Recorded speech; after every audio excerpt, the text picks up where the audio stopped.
1000번의 불태우는 번제의 회개 후에 구한 지혜이기 때문에 하나님 오늘 가장 어려운 문제를 주셨어요. 풀지 못하면 솔로몬의 리더십도 땅에 떨어지게 됩니다. 그러니 자신에 대해 절망하는 자에게 하나님이 들어갈 수 있는 그 지혜가 주어지는 것을 보게 됩니다. 하나님의 지혜는 어려운 문제에서 빛을 발합니다.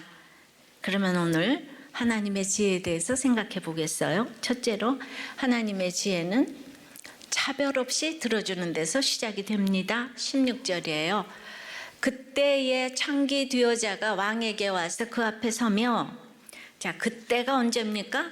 15절에서 솔로몬이 모든 신하들을 위하여 잔치한 때예요.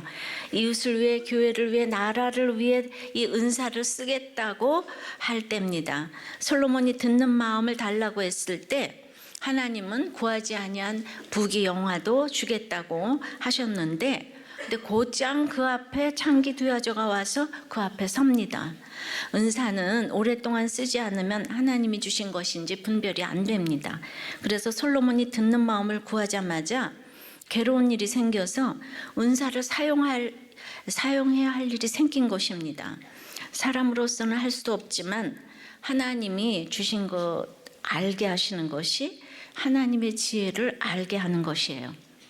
듣는 마음은 이럴 때 쓰라고 주신 것이에요. 그런데 이제 무슨 어려운 일이 일어났지요? 솔로몬의 첫 번째 통치 사례로 최고 하층민인 창기를 재판해야 되는 일이 생겼어요. 듣는 마음을 가지고 당장 말이 안 되는 골치 아프니 재판을 하라고 하시는 거예요. 우리도 목장에서 은혜 받았으면 이렇게 골치 아픈 재판을 하셔야 합니다. 창기들이 왕에게 와서는 이게 이제 과거 일인데도 이제 원어로 미완료형이라고 쓰였는데 그거는 계속된다는, 과거지만 계속된다는 역동적임을 나타내고 있어요. 역동적인 걸. 근데 그 왕 앞에 와서 이제 그 앞에 서면은 앞절 15절에 솔로몬이 종의 모습으로 여호와의 언약궤 앞에 서서 번제를 드릴 때의 표현과 유사합니다. 그 여인이 왕 앞에 선 것처럼 솔로몬도 종의 모습으로 하나님 앞에 서 있는 것처럼 지금 이 여인들을 대하고 있다는 거죠. 이렇게 겸손한 것이 하나님의 지혜입니다. 마침내 이 문제가 왕에게까지 올라온 것은 그 재판이 굉장히 아주 판결하기가 아주 까다로운 것이었죠. 근데 그 당시 모든 재판이 공정하게 이루어지고 솔로몬이 사소한 문제까지도 신경을 쓰는 긍휼함이 있는 왕이었음을 알 수 있습니다. 정말 우리 인생에 사소한 문제는 없는 것 같아요. 어쨌든 가장 비천한 여인이 왕 앞에 섰습니다. 창기는 예나 지금이나 이제 이렇게 천하게 취급을 받았죠. 근데 그런 사람들까지도 가장, 그래도 여자 아니에요?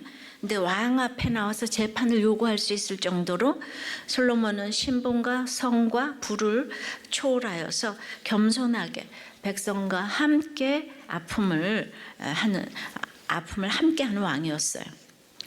솔로몬은 어떻게 할까요? 하고 기도했을 거예요. 그리고 창기의 사건을 이제 이거 해결하지 못하니까 듣는 마음을 구해서 제일 먼저 차별 없이 그 창기의 얘기를 들어줄 수 있는 마음이 된 것입니다. 하나님의 지혜를 가지면 이렇게 첫째로 차별이 없어야 되는 거잖아요. 적용해 보실래요? 비천한 내가 그리스도 앞에 들고 나가야 할 문제는 무엇입니까? 나는 누구에게나 차별 없이 잘 들어주고 있습니까? 두 번째 하나님의 지혜 앞에서는 실체가 드러난다는 거예요. 이렇게 차별을 하지 않는 마음을 가지고 있으면 실체가 드러나게 돼 있어요. 17절부터 21절까지 그러면 창기의 얘기를 들어보겠어요. 한 여자는 말하되 내 주여 나와 이 여자가 한 집에서 사는데 내가 그와 함께 집에 있으며 해산하였더니 내가 해산한 지 사흘 만에 이 여자도 해산하고 우리가 함께 있었고 우리들 외에는 집에 다른 사람이 없었나이다. 그런데 밤에 저 여자가 그의 아들 위에 누움으로 그의 아들이 죽으니 그가 밤중에 일어나서 이 여종 내가 잠든 사이에 내 아들을 내 곁에서 가져다가 자기의 품에 누이고 자기의 죽은 아들을 내 품에 누였나이다. 아침에 내가 내 아들을 젖먹이려고 일어나 본즉 죽었기로 내가 아침에 자세히 보니 내가 낳은 아들이 아니더이다매. 자, 그 여인들이 창기임에도 지금의 율락 여성과는 다른 면이 있었는데요. 다 각자 자기 아이를 갖고 싶어 했다는 거예요. 아마 이제 여성 본연의 모성애의 본성과 당시 사회 풍속도를 짐작케 하죠. 지금도 그렇지만 당시는 이제 늙으면 자식이 보살펴주는 그런 사회 풍속이었는데 더군다나 창기면은 정말 보호자가 없잖아요. 자식이 너무 귀했어요. 아무하고도 아이를 낳으려고 하는 거예요. 그러기에 이렇게 비록 창기 노릇은 하고 있었지만 각각 자기 아이를 가지고 있었어요. 이 노년의 봉양자라고 재산으로까지 생각할 수 있는 그 아이였어요. 그런데 창기 두 여자는 해산하는 순간에도 둘밖에 없을 만큼 우리가 되어 서로를 의지하며 한 집에서 살았어요. 이 개역 여기 성경에는 번역되지 않았지만은 원문에는 집에서 우리와 함께라는 뜻을 지는 단어도 있어요. 따라서 본문을 직역하면 그리고 우리가 함께 있었습니다. 그 집에 우리와 함께한 다른 사람은 없었습니다. 그래서 본절에 우리라는 의미가 담긴 단어가 3번이나 사용되어서 강조적으로 표현되고 있는데 우리가 되어서 그처럼 의지하고 사는 것 같았는데 그 사건이 오니까 실체가 딱 드러났어요. 우리가 같이 해산하고 아이를 낳았다. 그런데 하나들이 죽었는데 증인이 없다는 거예요. 그렇게 의지하던 우리였는데 서로를 믿지 못하고 서로에게 증인이 되어주지 못하고 있다는 거예요. 역시 인간은 기대하거나 신뢰할 수 있는 존재가 못 된다는 것을 여실히 보여줍니다. 고난이 오니까 실체가 드러나는 거예요. 그러니까 서로 의지하고 살았던 사이라고 할지라도 이 인본주의적 사랑이 얼마나 깨어지기 쉬운 것인지를 알아야 합니다. 누구도 믿음의 대상이 아니라는 것을 알아야 합니다. 적용해 보실래요?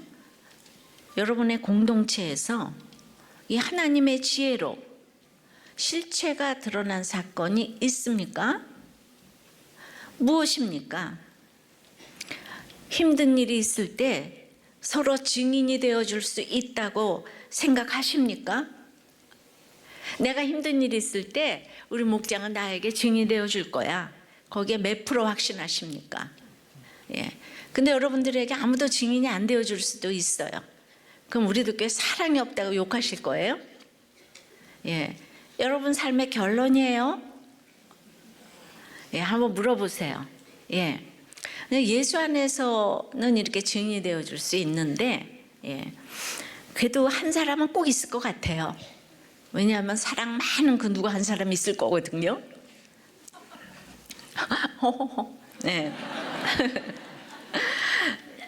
그래서 이제 이 본문에서 원고인 친엄마의 주장을 다시 들어보겠어요. 친엄마는 저 여자가 죽여서 내 품에 누웠다. 아침에 내가 젖 먹이려고 자세히 보니까 내 아들이 아니었다는 거예요. 근데 여기는 원문에 보면은 보라 그가 죽었도다 하고 너무 놀라서 막 절규하고 있는 모습을 보여주고 있거든요. 아마 처음에는 내가 자다가 아기를 짓눌러서 죽였을까 하는 생각도 순간 들었을 거예요. 그러나 자기가 그런 행동을 한 일은 없는 것으로 판단이 되어서 자기 품에 안긴 그 아기를 자세히 살펴보니까 자기 아기가 아닌 거예요. 그래서 이 친엄마가 피고인 자기 친구의 짓이라는 걸 직감적으로 이제 알아차리고 이제 그 여자 방으로 가서 보았더니 거기에 자기 아기가 잠들어 있는 거예요. 그러니까 증거는 오직 이 친엄마 말밖에 없어요. 유일한 증거가 이 말이에요. 이 일로 두 여자 사이에 대판 싸움이 붙었겠죠. 서로 살아있는 아기가 자기 아이라고 하고 죽은 아이는 당신 아이라고 하다가 결국 왕 앞에 가서 재판을 청하기로 한 것은 원고인 친엄마예요. 예수 믿는 사람은 소송하면 안 되지만 이럴 때는 어떻게 해야 할까를 생각해 봤어요. 그냥 띵크. 예. 그러니까 친구가 이제 이렇게 이 친엄마가 자기가 살아있는 아이의 친엄마라고 계속 주장하고 있는데 심증은 있는데 물증이 없잖아요. 그렇다면 이런 질문이 나올 수 있겠죠. 그래, 그 친구가 아이를 깔아서 죽일 동안 당신은 뭐하고 있었냐고. 아이에 대해 얼마나 무감각하면 그렇게 쿨쿨 잠만 잤길래 그렇게 이제 죽는다고 해도 그걸 몰랐는가. 이제 그런 질문이 있을 수 있겠죠. 다른 방도 아니고 아마 같이 잤을 것 같아요. 가난하니까. 그러니 아무리 친엄마가 해명해도 진짜인지 가짜인지 가려내기가 아주 어려운 일인 것입니다. 전 이 두 창기는 분명 이해타산이 있어서 같이 살았을 거예요. 그 속이는 엄마가 평소에 아주 악한 일로 이 엄마를 많이 도와줬을 것 같아요. 거짓말도 다 해주고 악한 역할로. 그러니까 그 유익을 줄 수도 있었겠죠. 다른 사람들을 속이는 사람은 나도 속이게 돼 있어요. 다른 사람 속여서 나를 유익하게 해줬다고 믿으시면 안 되는 거예요. 적용해 보세요. 피해자로서 억울한 일을 당하고 얼마나 방방 뛰고 있습니까? 그러니까 여러분 삶의 결론이라는 생각은 안 해보셨는지요? 자, 이제는 피고인 살인자 엄마의 변론을 좀 또 들어보겠어요. 22절에 다른 여자는 이르되 아니라 산 것은 내 아들이여 죽은 것은 네 아들이라 하고 이 여자는 이르되 아니라 하면서 이제 그 왕 앞에서 그와 같이 쟁론하는지라. 자신이 점점 불리해져 감을 보고 아니라 산 것은 내 아들이요 죽은 것은 네 아들이라 하면서 이제 소리를 지르는데 거기도 원문에는 이런 게 붙어 있어요. 진실로 오히려 아니다. 친엄마에 비해서 진실로 아니야. 그러니까 살아있는 아이가 그 아이가 내 아들이라니까, 죽은 아이가 너 아들이라니까. 그러니까 친엄마하고 어순만 바뀐 채 똑같이 외치고 있는 거예요 지금. 그래서 왕 앞에서 각각 자신의 주장이 지금 이제 옳다고 합니다. 근데 왕 앞에서 하는 진술은 그 당시 하나님 앞에서 하는 것과 마찬가지였거든요. 거짓말을 한다면 하나님을 모독하는 행위와 똑같기 때문에 그것도 또 자식 문제로 이렇게 거짓말을 하는 것은 더욱 중대한 범죄임에도 둘이 똑같은 말을 하니까 이게 얼마나 어려운 문제입니까? 잠시 있다 들통날 일인데도 사람들은 다 빠져나갈 길이 있다고 착각하는 것을 우린 청문회를 통해서 수없이 봤잖아요. 아니라 네가 틀렸다 내가 맞다. 아니라 네가 틀렸고 내가 맞고 네가 틀렸다. 수도 없이 봤어요. 잠시 있다 들통나잖아요. 그리고 자존적인 교만이 있는 인간은 그 여자는 다른 것보다도 자식 죽인 어미라는 말이 너무 듣기 싫었을 것 같아요. 자식 죽인 어미라는 말이. 그래서 여기도 적용을 해보면 기도하면서도 자기가 죽인 것을 인정하지 않고 예배드리고 기도하면서도 인정하지 않고 회개하지 않고 여전히 세상적으로 좋은 것만 내 것 되게 해달라고 날마다 기도하지는 않으세요? 이렇게 죄 가운데 있는데 하나도 회개하지 않았는데 조금 전에 집사님이 그렇게 해서 사장까지 또 됐다 그러잖아요. 예, 축복인지 뭔지 모르겠는데, 예, 그래서 이렇게 다 학벌과 이걸 다 가지고 여기 와서 간증을 하는 게 하나님의 택자라 이거죠. 예, 이게 다 우리가 합리화 시키잖아요. 내 돈이 있어서 내가 이러는데 누가 뭐라고 말하는가. 그래서 정말 회개도 안 하면서 날마다 예배도 열심히 들으면서 맨날 지금 1,000번째 드리는 거하고 똑같은 거죠, 그죠? 예. 그러니까 이럴 때는 기도 응답이 안 되는 게 축복인 거예요. 기도 응답이 되면 내가 회개할 게 없잖아요. 하나님 나 이쁘게 봐주는가. 이게 참 분별하기가 어렵습니다. 본인 속에는 평강이 없는 거예요, 사실. 다른 여인은 아이를 죽이고서도 지금 급박한 사건 앞에서까지 왕 앞에서 그 사실을 부인하고 있는 거예요. 근데 이 소송의 당사자들이 둘 다 남편이 없어요. 그리고 너무 먹고 살기가 힘들어요. 그러면은 일반적으로 쉽게 거짓말을 한다고 보죠. 먹고 사는 게 힘드니까. 그러니까 그 사람들의 말이 도덕성이 낮다고 이제 당연히 이렇게 생각을 하는 거죠. 그러니까 둘 다의 말을 믿을 수가 없어서 이 사건의 판결을 더욱더 힘들게 합니다.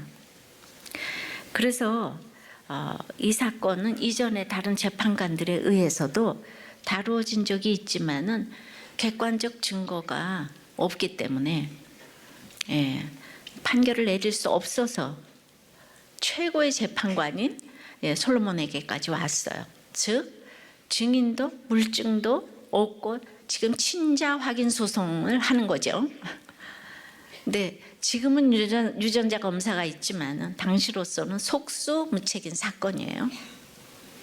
그래서 이렇게 하나님의 지혜를 가지고 있으면 실체가 드러나게 되는 거예요. 예. 세 번째, 하나님의 지혜는요 냉정해 보일 수가 있는 거예요. 이 시 드디어 솔로몬이 하나님의 지혜로 이제 정말 그 냉정해 보이는 판결을 내립니다. 23절에요. 왕이 이르되 이 여자는 말하기를 산 거는 내 아들이요 죽은 것은 네 아들이라 하고 저 여자는 말하기를 아니라 죽은 것이 네 아들이요 산 것이 내 아들이라 하는도다. 어쨌든 솔로몬이 두 여인이 주장하고 있는 그 주장을 다시 한번 그대로 반복을 했어요. 지금 계속 이 본문은 내 거다 네 거다 아니다 네 거다 내 거다 지금 이 얘기 하잖아요. 그러니까 이거를 둘의 변론을 똑같이 지금 읊어줬는데 이 사건이 정상적인 방법으로는 결코 해결될 수 없는 사건임을 지금 두 여인에게 밝히기 위한 것이에요. 왜냐하면 딱 들어보니까 아무 증인이 없는데 그 두 창기 스스로가 증인이라는 걸 솔로몬이 알았죠. 이 둘은 알고 있는 거예요. 네. 그래서 이제 이게 우리가 목장에서 처방을 할 때도 이렇게 이제 좁혀가면서 어떻게 처방을 내려야 되나. 예. 솔로몬이 논리적으로는 공정하지만은 이제 실제로 너무나 무자비한 이제 해결책을 내놓을 수밖에 없는 상황이잖아요, 지금. 그거를 팩트로 얘기하는 거예요. 예. 그냥 내 아들, 네 아들, 네 아들, 내 아들 이러니까.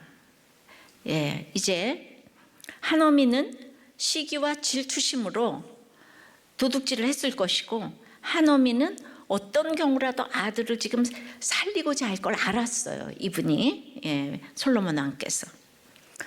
피고는 아이를 잃고 지금 매우 당황하는 모습을 보여서 이 구절도 많이 들어갔잖아요.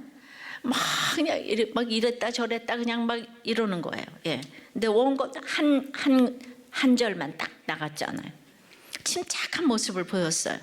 그래서 이미 솔로몬은 그 여인들의 말에서 범인을 찾았을 것이에요. 근데 하나님의 지혜는 늘 힘들고 진실되며 어려운 상황에 있는 자를 도우라고 주시는 것이죠. 예.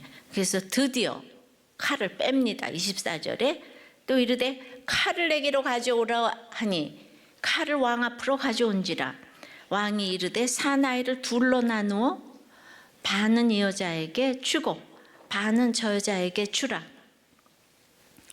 이 세상에 정상적인 방법으로 해결될 수 없는 일이 한두 가지가 아니에요. 우선 예수님이 빌라도 법정에서 불의한 재판으로 십자가에 달려 처형받으셨어요. 항상 그러니까 구속사를 생각해야 돼요.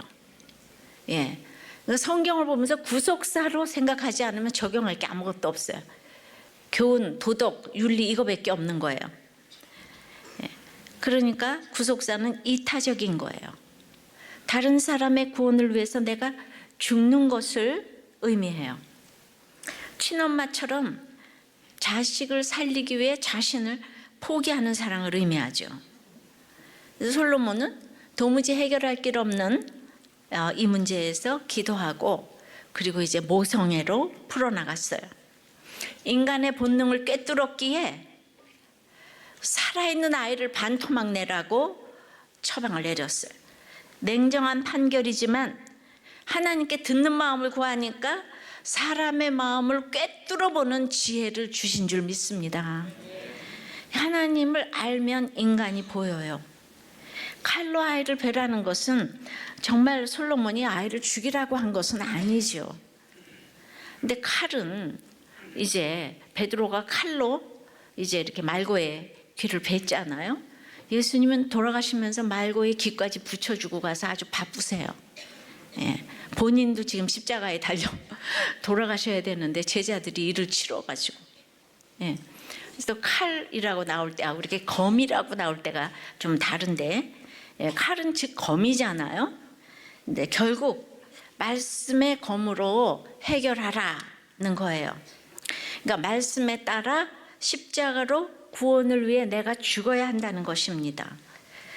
우리의 문제를 해결하려고 하면 말씀에 입각해 내 죄를 보고 나를 베어야 해요. 찔러야 해요. 그래서 돌이켜야 하는 거예요. 근데 말씀을 듣지 않고 자기 주장만 하고 자기 죄를 보지 못하면서 이렇게 오늘 말씀처럼 쟁론만 이제 한다면 주님 또 참다 칼을 가져오라고 그렇게 하실 수 있어요. 이게 뭔 얘기입니까? 내가 그토록 바라는 행복과 성공이 칼에 상할 수가 있어요. 이혼의 칼에, 배신의 칼에, 부도의 칼에, 건강의 칼에 나뉘고 분열될 수가 있는 거죠. 그러니까 말씀을 듣는 것은 아픔이에요. 십자가를 길러 놔야지 되는 거예요. 하나님의 지혜로 이 십자가를 잘 참고 이 말을 들어야 되는데 그러면은 살아나는데, 자, 적용해 보신다면 여러분의 사건에서 여러분은 칼로 분리되었습니까? 말씀으로 해석되었습니까? 다른 말로 여러분의 사건에서 칼에 맞았습니까? 말씀에 맞았습니까? 또 다른 말로 사건에서 즉 고통입니까? 회개입니까? 이렇게 이 같은 말을 이렇게 다 이렇게 같은 얘기예요. 지금 이 얘기가. 네 번째 하나님의 의지는, 하나님의 지혜는 불붙는 사랑입니다. 자, 이게 솔로몬의 처방을 받고 둘이서 이제 적용을 하는 거죠. 그러니까 둘의 적용이 완전히 다른 거예요. 하나는 구속사적인 적용이고 하나는 세속적인 적용을 하는 거예요. 목장에서 구속사가 안 들리니까 이런 얘기 들으면 다 뭔 말인지 이제 모른다고 하죠. 26절에 그 사나들의 어머니 되는 여자가 그 아들을 위하여 마음이 불붙는 것 같아서 아뢰어 청하건대, 솔로몬의 진의를 파악했어요. 내 죄를 보면서 내 주여 사나이를 그에게 주시고 아무쪼록 죽이지 마옵소서 하되, 다른 여자는 말하기를 내 것도 되게 말게 하고 네 것도 되게 말고 나누게 하라 이러잖아요. 여기는 칼로 잘라, 칼이 되고 위에는 말씀의 검이 되어서 이 친모는 십자가를 길러 놨잖아요, 그죠? 근데 똑같이 말씀을 처방을 했는데 칼 얘기만 듣고 지금 이제 거기까지 안 가는 거예요. 예, 우리 인간의 생각은 거기까지 안 가는 거예요. 근데 오직 어머니의 관심이 아이를 살리는 것밖에 없잖아요, 그죠? 그래서 자식을 살리기 위해서 친권도 포기하고 또 자신을 속이고 자식을 뺏고자 하는 친구에게 이 자식을 내어주잖아요. 이 솔로몬의 칼 심판으로 진짜 어미를 찾았어요. 그러니까 믿는 사람에게 이 심판은 구원으로 가는 길이고 불신자에게는 사망으로 가는 길이 되는 거죠. 그러니까 여기서도 솔로몬이 지금 처방을 했어요. 근데 둘이 받아들이는 게 다르잖아요. 그러니까 그냥 말씀 알아들었어요. 말씀에 거물어 내 죄를 보라. 그러니까 자기 죄가 다 보였어요. 알았다고 내 거 다 가져가라고. 지금 이렇고 그 여자는 내 거, 네 거 반으로 쫙 나눠서 그냥 이 반 나누는 거 우리 너무 좋아하죠. 예.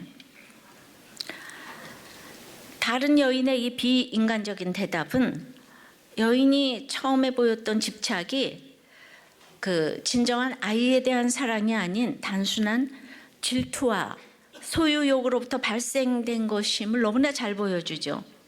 그래서 질투와 이 소유욕으로 자식을 버리고 나가는 이 엄마 아빠 또는 자식들을 두고 너 죽고 나 죽고 해보지 않은 부모들도 많죠.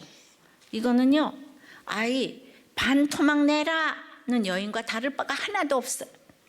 아주 이기적인 행동이에요. 이 여인이 그냥 내 것도 말고 네 것도 되게 말고 나누게 하라. 이게 공평과 정의를 외치는 것 같지만 이야말로 이런 공평과 정의가 사람을 해치는 것이 되면 알 수가 있죠. 부부간에도 공평과 정의를 외치다가 이게 자식을 해칠 수가 있는 거예요. 앤 베리 윌라노프는 시기의 대상이 된다는 건 끔찍한 일이라고 말했어요. 예. 그러니까 이 여자는 시기심이 많아요.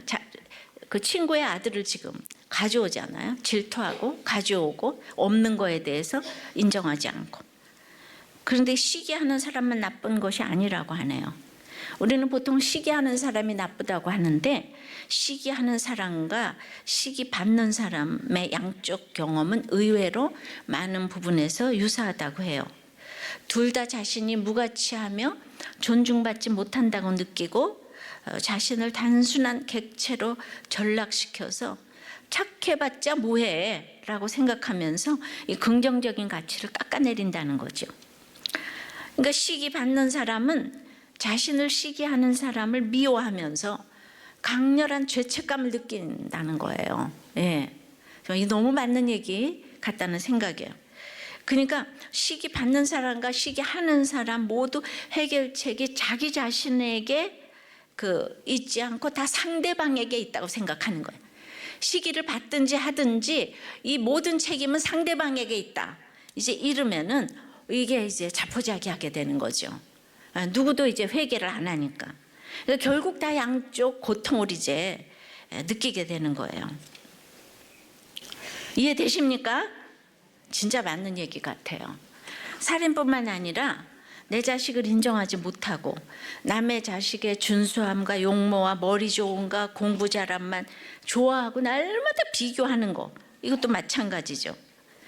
그리고 이제 자꾸 자식을 과대포장하고 영적으로 죽은 아이인데 착하고 말 잘 듣고 공부 잘한다고 계속해서 이제 이렇게 탄로날 거짓말을 이제 하는 거예요. 또 이제 사람을 볼 수 있는 눈도 없으니까요. 아이만이 아니라 그 물건이나 책이나 책임져야지 될 이런 것도 슬쩍 이렇게 바꿔치기 하는 것도 이제 내 것도 네 것도 말고 나누게 하라 하고 똑같은 것 같아요. 적용해 보세요. 이렇게 계속 말씀으로 지적받고 있으면서도 내 마음을 이렇게 속이고 있는 일은 무엇이 있습니까? 나의 실수를 다른 사람에게 뒤집어 씌운 일은 없습니까? 내 자녀만 귀하다고 이기적인 적은 없었나요? 그러니까 자식에 대한 집착과 소유욕을 사랑이라고 이렇게 착각하지는 않습니까? 이게 다 자식 반토막 내는 부모인 거예요. 예, 앞에서 잘하면서 뒤로 다 미치는 거예요. 그러니까 진짜 어머니와 가짜 어머니의 차이점은 무엇인가요? 결국 하나님의 지혜는 구원의 관점에서 생각하라는 것이죠. 그러니까 진짜 어머니는 구원과 생명의 초점을 이제 두고 있어요. 근데 가짜 어머니는 아이를 지금 소유의 개념으로 보지 않아요. 반으로 나누라고. 죽어서라도 반반으로 나누자고 해요. 생명이 관심이 없어요. 이거는 소유욕이지 이걸 모성애라고 생각하는 거 아마 안 된다는 거예요. 근데 다 모성애라고 착각해요. 진짜 어머니의 아들을 위해 마음이 그 불붙는 것은 무엇을 의미할까요? 이 불붙는 것이 오늘 하나님의 지혜라고 그랬잖아요. 그런데 그 지혜는 이 고통을 수반하는 거죠. 예. 고통은요, 우리를 오직 본질적인 것만 바라볼 수 있게 해줘요. 고통은 중요한 일들의 균형을 잡아줘요. 이 고통이 영혼에 속한 일들을 가르쳐줘요. 그러니까 자식을 죽이는 게 너무 큰 고통이기 때문에 하나님 앞에 서야 된다는 걸 알게 됐어요. 이게 너무 큰 고통이랬어. 그래서 자기를 포기한 거예요. 예, 권리를 포기했어요. 그래서 그 아이의 생명과 구원 이거를 지키고자 한 거예요. 너무 고통이 크면 하나님 앞에 서게 되면 다른 것들을 내려놓게 되는 거예요. 예. 솔로몬이 듣는 마음을 구한 것처럼 그 듣는 마음은 사랑에서 비롯돼요. 사랑하면 듣고 싶지 않아요. 하나님 말씀을 듣고 싶고, 근데 그 하나님, 내 남편, 내 신랑이 이 세상 창조주이시니까 우리가 비로소 소유에 세방될 수 있는 거예요. 하나님이 모든 것을 가졌기 때문에. 자, 적용해 보세요. 한 영혼을 살리기 위해서 이제 내려놓아야 할 나의 이 권리와 주장은 무엇입니까? 구원과 상관없는 이 공평과 정의는 무엇이에요? 여러분의 목적은 생명입니까? 소유입니까?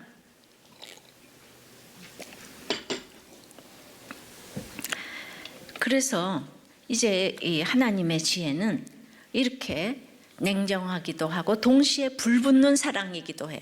이게 다 맞는 거예요. 그러니까 언제나 온유하다 그것도 아닌 것 같고, 언제나 혈기 낸다 그것도 아닌 것 같고. 예. 그래서 이제 이렇게 판결을 잘하니까 5번째 하나님의 지혜는 두려운 거예요. 인간의 지혜가 아니기 때문에. 27절 8절입니다.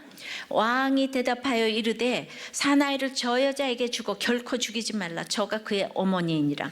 하매 온 이스라엘이 왕이 심야에 판결함을 듣고 왕을 두려워하였으니 이는 하나님의 지혜가 그의 속에 있어 판결함을 봄이더라.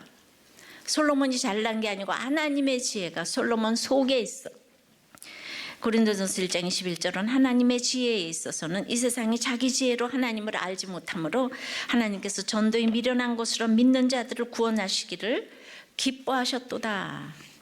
결국 솔로몬 속에 있는 지혜는 하나님의 지혜이고, 이 세상은 알지 못하는 지혜이고, 이 세상을 구원하시기 위해 주신 지혜인 거예요. 솔로몬으로 예표되고 있는 참된 지혜의 근본이시요 왕이신 예수 그리스도께 그 백성된 우리 성도 역시 두렵고 떨리는 마음으로 복종해야 할 것입니다. 예. 따라서 하나님의 함께 하심을 증명하는 이런 지혜로운 판결은 백성들로 하여금 왕의 지위와 권위를 인정하게 되고 신뢰하도록 하는 계기가 되었어요. 그래서 이런 계기가 있어야지 서로 공동체에서 증인이 돼주는 거지. 맨날 그냥 상처받았다 이런 얘기만 하면 증인 돼주기가 어렵잖아요. 순종 잘하고 잘 따라가야지. 원고 엄마처럼 이러면 안 되잖아요, 그죠? 니거 내거 반 나눠. 예. 아니 왜 목장을 꼭 우리 집에서만 해? 지금 몇 번 했는데 우리가 몇 번 더 많았잖아. 우리 공평하게 해야 되지 않아? 똑같죠? 근데 그보다 솔로몬을 가장 빛나게 한 것은 그가 여호와를 사랑했다는 거죠. 여디디하잖아요. 그리고 사랑받았어요. 그렇기 때문에 사랑받는 사람은 이렇게 작은 아이라 여기고 듣는 마음을 구합니다. 열등감이 없는 거죠. 그래서 고린도전서 1장 25절에 하나님의 어리석음이 사람보다 지혜롭고 하나님의 약하심이 사람보다 강하니라. 결국 이건 솔로몬의 지혜가 아니고 하나님의 지혜였기 때문에 잠시 부귀영화가 몰려오니까 솔로몬에게서 하나님의 지혜가 떠났잖아요. 그러니까 그렇게 말년에 방탕하게 보내다가 아버지 때문에 겨우겨우 천국에 겨우겨우 꼬링했어요. 여러분은 그냥 나는 정말 하나님을 사랑하는 아무개다, 사랑받는 아무개다 자신 있게 이렇게 외칠 수가 있어요? 한번 생각해보세요. 혼자서. 사랑이 모든 것의 답이지만은 그 사랑으로 어떻게 참과 거짓을 가려내냐 하면 이렇게 위기의 순간에 가려낼 수가 있어요. 영화 바울도 그렇지만 그런 로마 네로 황제의 엄청난 그 화재 핍박이 있었기 때문에 옥석이 가려져서 지금까지 전 세계를 구원으로 이끄는 대사도 바울로 자리매김을 했잖아요. 근데 그 당시에는 감옥에서 죽어가는 한 노인에 불과했어요.